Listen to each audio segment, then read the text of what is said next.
Well, hello everybody. Welcome to another Spooktober Shorts episode of We Watch Shudder. My name's JD. Who are you? I'm Michelle.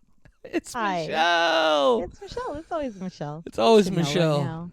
It's a whole gimmick now, Michelle. I hope you realize I know. that. You brought my attention to how I'm terrible at this, and now I'm deliberately terrible at this. Well done. Well done. This is all your fault. Hey, on the plus side, I don't know when it's deliberate and it's a mistake. So that's good. You can just tell everybody it's always deliberate that you don't know how to start an episode. This is well, here's the fun part is I don't know when it's deliberate and when it's a mistake either. I've achieved this sort of zen level of like I'm such a great troll that I don't even I can troll myself and I don't even know if I'm I know. You control control yourself? No, I can troll myself. Oh, well, I see what you did there. Yeah. Oh shit. We should probably talk about movies, huh? Yeah, let's talk about movies. I have so many pages of notes. Yeah. Here's the quick breakdown because you guys have been listening all October long. We're doing short films, a new bonus episode every day because it's October and we like to celebrate horror movies in October. But we didn't have a lot of time or frankly energy on account of how 2023 has been dog shit. So we decided to do shorts, and it's actually been a great decision because a lot of you guys are able to actually watch along with us, and it's been fun. Hope you're enjoying it. Yesterday, we had our first of 3 short films that came to our attention several years back through Adult Swim on Cartoon Network. Which one are we hitting today, Michelle? Unedited footage of a bear. Unedited footage of a bear. That's the title.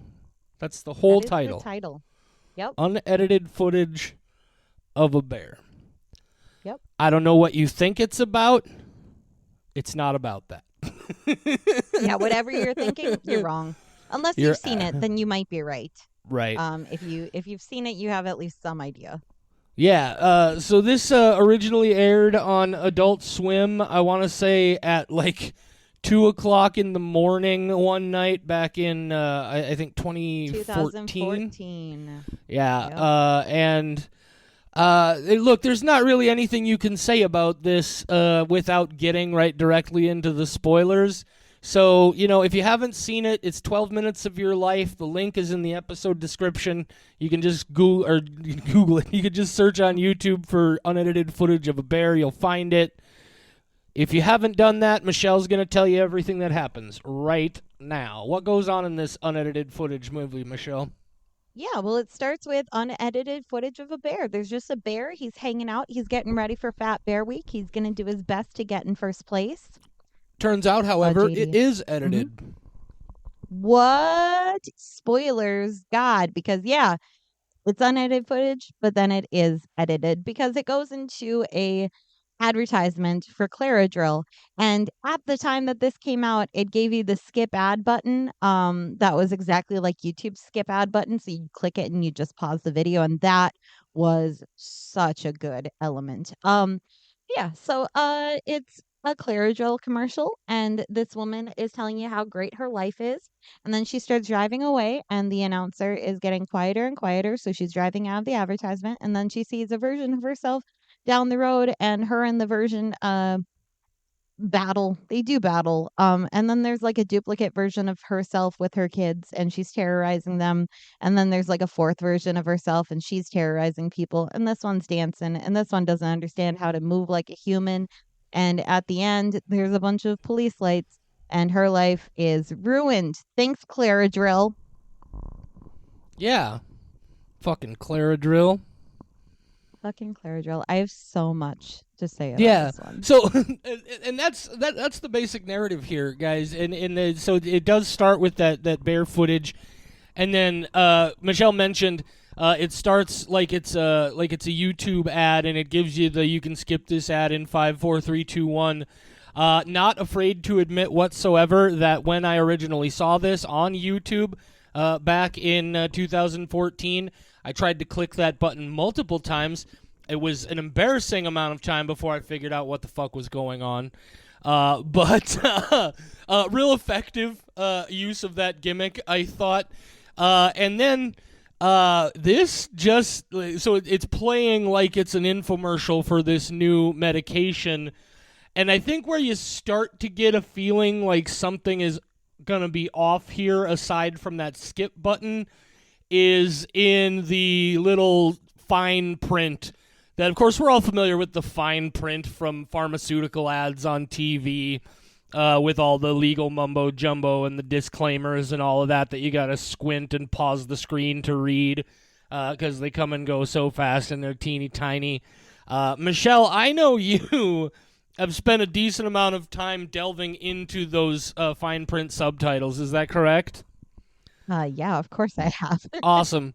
So here's what I'd like to do, because I haven't spent as much time as you, and I'm definitely curious about that. Let's talk about this just as a horror short, and then come back around to that, because ultimately, in the context of that pharmaceutical commercial, what this very plainly is a story about a woman who was on some kind of newfangled psychiatric medication of some kind, who went crazy and killed her family and then killed herself. And it's fucking, it's like, Possibly. That's the impression I definitely got from it, is that this medication made her go nuts and she killed her family and killed herself. Did you say she killed? Okay, you think she killed herself. I think she might have just killed everybody else. But also, I'm not even positive if that's what happened, or if there's a duplicate version of her, and none of this is metaphorical.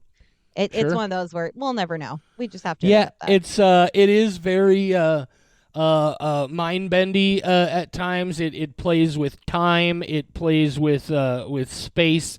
I love that when we first see the duplicate version of her far in the distance, and as we're slowly zooming closer, before she takes off running, I don't know if you caught this, but she's not actually just standing still there. It's a freeze frame on film, and then it's as if they press the play button at one point, and she jumps back into motion. I thought that was really interesting. It's violent on a level that I was not expecting. I mean, there's some very clever editing in the way they do it, both with the visual editing and the sound editing. Some really effective use of blood and that sort of thing here. But no, I thought this was just 11 minutes in and out, just a crazy like madcap whatever, and I enjoyed the hell out of it. I think it's super intense and interesting, and I definitely want to know more about all the things that are going on because again, some of these fine print subtitles are so long and so busy and come by so quickly that I definitely missed 90% of everything that was going on there. I'm going to mention the one that I did catch that I thought was awesome, and then I am turning the floor over to Michelle. I'm going to smoke some medication, and I'm going to let her tell you about what this fucking movie did with all of this stuff. My favorite one is I don't even know if it's a fine print or where specifically I saw it, but it said something to the effect of, if you think your symptoms are controlled, you clearly haven't tried Claradril. It's my favorite one, too. So good. All right, Michelle, I know you said you might be able to do this for an hour. I don't care how long it is. I probably don't. But tell me everything that was going on in those mad fucking legalese subtitles in this. Yes. So I've seen this one a ton of times. This is one of those where I've talked about how I just like things that keep me engaged well after it's over. And this is one of those, because not only do you have a video that you can watch for 11-ish minutes, and then you can watch it over and over again and catch everything. And I've definitely paused and read every single footer. I did not do it recently, but I have in the past.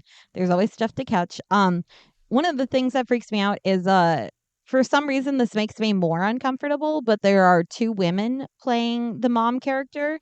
There are twins named Jacqueline and Carrie Donnelly, and somehow that makes it more upsetting than one person playing all of them. Like, which one was Jacqueline? Which one was Carrie? Was it just the fight? Does that lead any sort of idea of which person is doing which thing. Um, so yeah, there's a lot as a short to enjoy.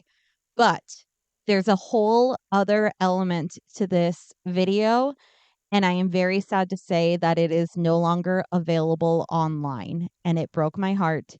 There is slash was a Claradrill website that I spent a very, very long time on, and it's down. You can't go to it anymore. And even the 404 message on Adult Swim's website is very upsetting. If you get to any 404 on Adult Swim, you will get an entire story called Living with the Echo, which is all about how you only exist in the 404 error. I am no one any other time, and you're just blipping in and out of 404. So that's upsetting. But back when the website was up, I spent a very long time on it because you would go and it looked like a prescription website. But everything was wrong. If you'd click a link, it would just make that thing disappear and fly off the page. It would constantly blip in and out and do different colors. The bottle of Claradrill would just start getting bigger and bigger and bigger until it filled the entire screen. So all of that's going on. But there is a fun Easter egg where if you click the house, you'll start getting closer and closer to the house until that house is now a point and click adventure, basically. And you can go through the house and enjoy all of the things that this video had to offer, such as going up to all the chairs in the backyard and clicking them one by one and getting a gunshot sound. And then on the fourth one, it falls over. You can pick up a present and then bury it in the backyard. You can draw on the photos of your children. You can see body parts coming out of walls and floors. There's a lot of stuff going on. In the source code, they even hid stuff. There is a tiny URL link. And if you type it in, it will send you to YouTube where there's just the woman standing there unfocused in front of a camera and it's very quick.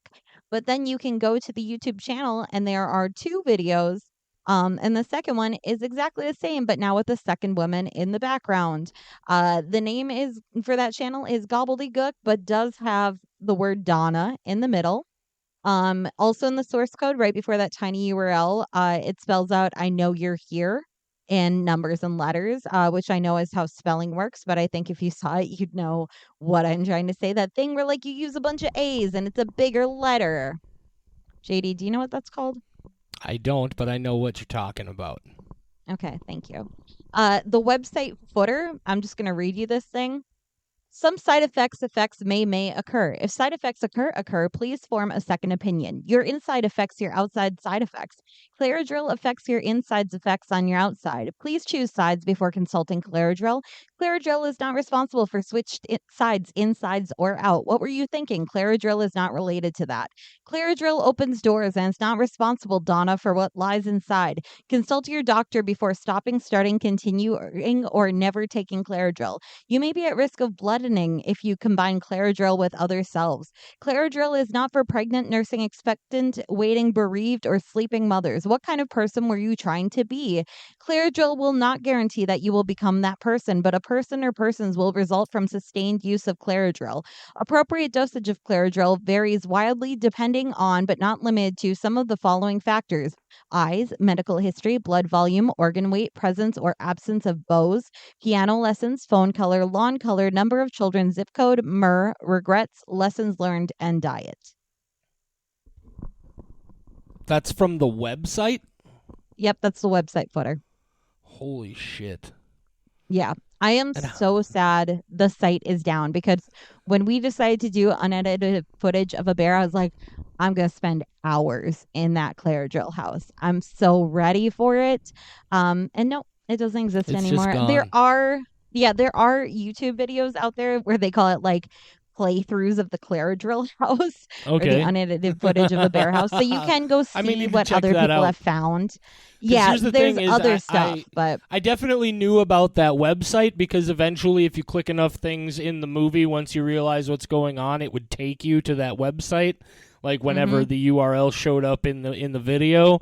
I actually did not know that there was a whole house game that you could play. I never got that far into it. I think what I really do like about this is as much as it does function on a surface narrative level, just a story about a lady who's taken these pills and then shit goes haywire, and maybe the pills have something to do with it, or maybe they don't, and maybe there's two of them, or maybe there's more, or maybe there's just one, and maybe she killed some people, and maybe herself, and maybe not. It's a mind fuck.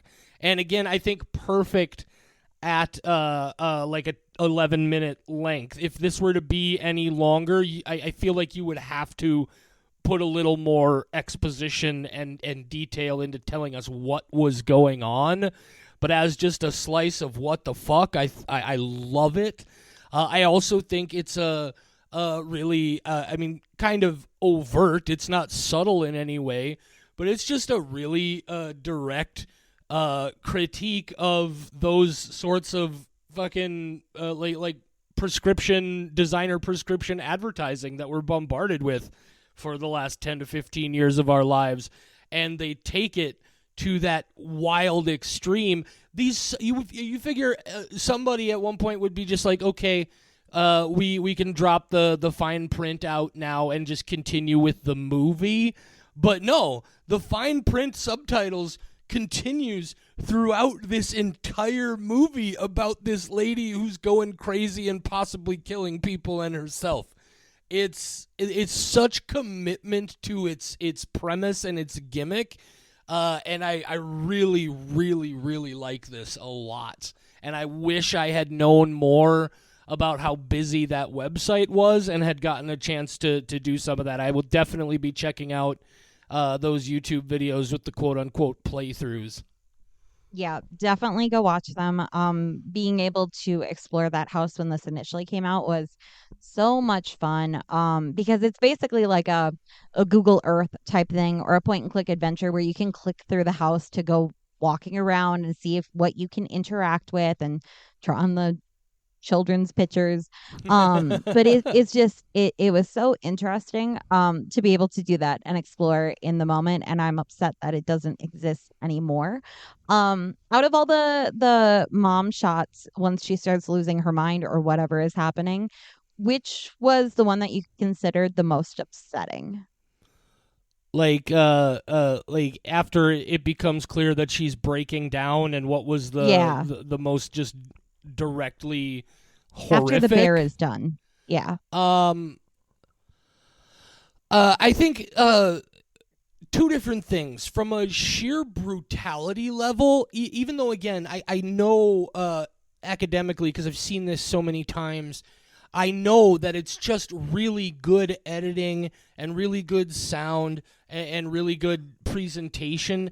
And that fight, or it's not even really a fight, that beating is not actually as intense as it is, but it's like that Texas Chainsaw Massacre effect, right? Where everybody remembers it being this just brutal, gory, bloody movie, and it's not.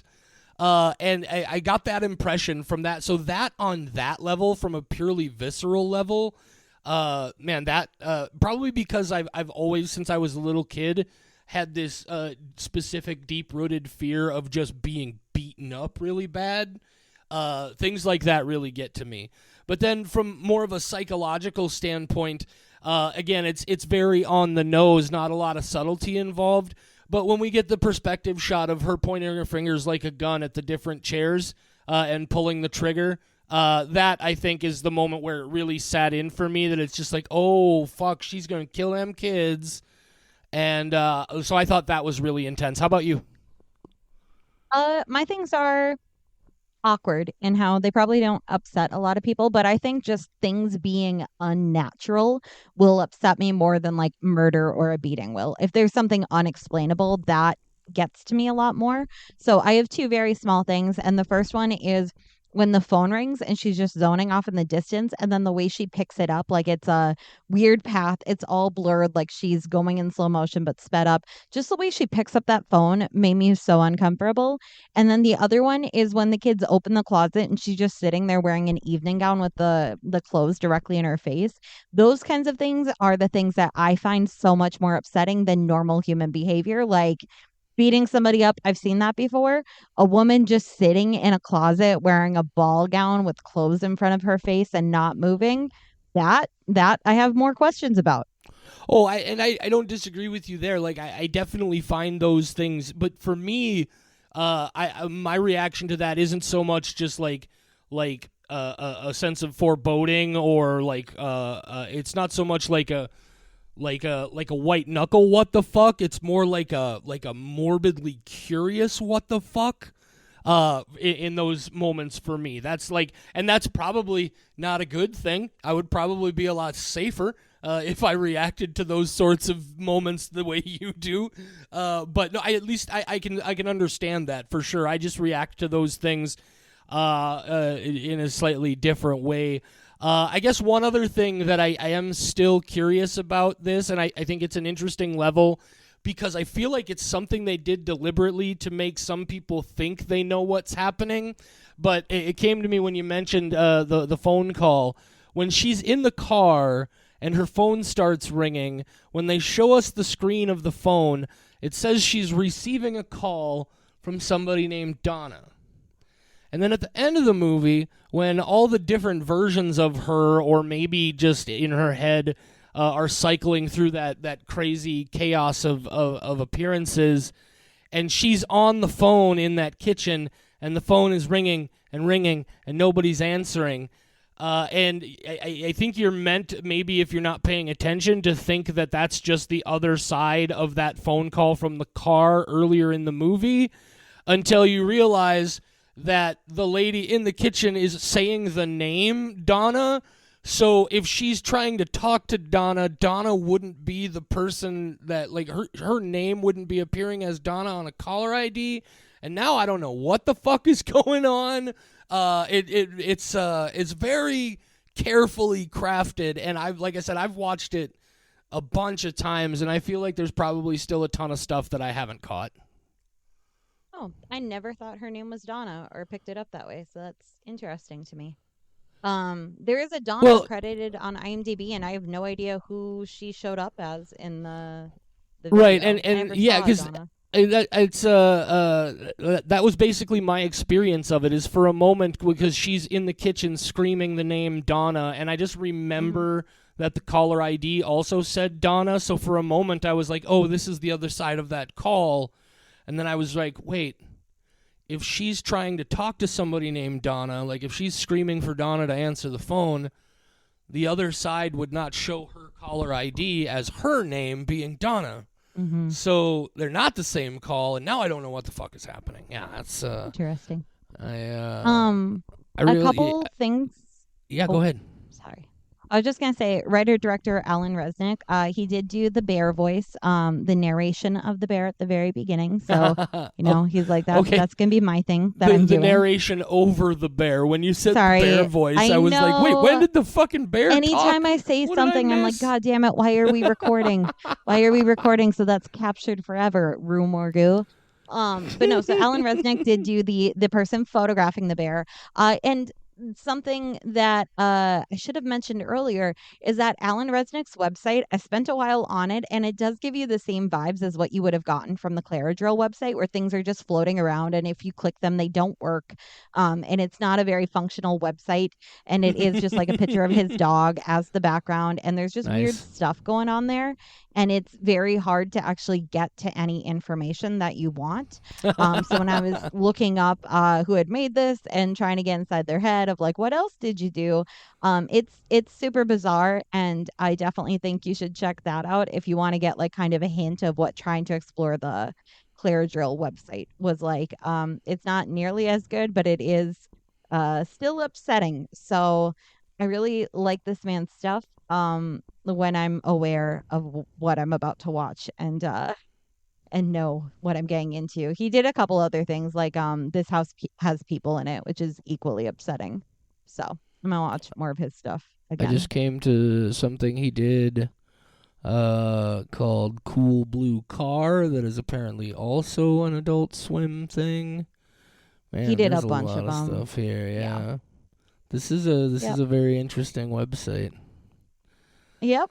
Nope. Uh That's why I thought, oh, I'm gonna spend an hour just talking about this because I spent like 3 hours digging into Oh the yeah. old stuff of Adult Swim, and I just think you should go watch some videos instead of listen to me jabber about it. There's some really Right. upsetting things out there. Yeah, check out unedited footage of a bear. I almost forgot what the fuck it was called. But That's Donna's doing. no, this is really great. You gonna give it a score, Michelle? What do you give unedited footage of a bear? 5 easily. A 5. Right on. I am going with a 4.5, just like yesterday's Opal. I really enjoy it. It's wild.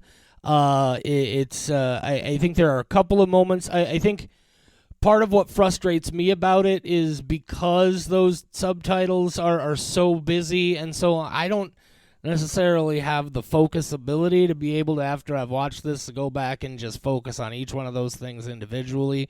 I appreciate the level of craft that goes into it, but I'm just a little too old to have caught on to that like augmented reality, how many layers deep does this go kind of vibe.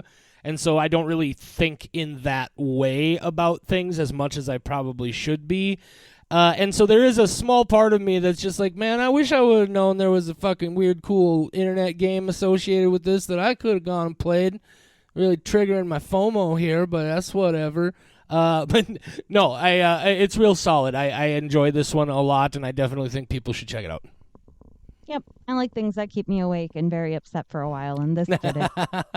Oh, this is I knew this was going to be right up your alley, both from just like the weird psychotropic element of it. Psychotropic, I don't think is the word I wanted there. But then also with all those layers of like, let's fucking peel the onion. I was like, Plus, I fucking love bears.